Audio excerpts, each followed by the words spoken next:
ఈరోజు మనలో ఎవరైనా ఉన్నారా?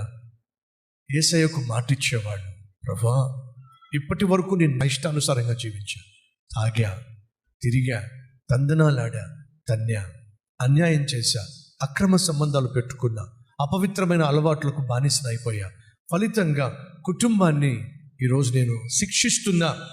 నన్ను చేసుకున్నందుకు నా భార్య శిక్ష అనుభవిస్తుంది, నాకు జన్మించినందుకు నా కొడుకులు శిక్ష అనుభవిస్తున్నారు. ఒక పనిష్మెంట్గా తయారయ్యాను నేను.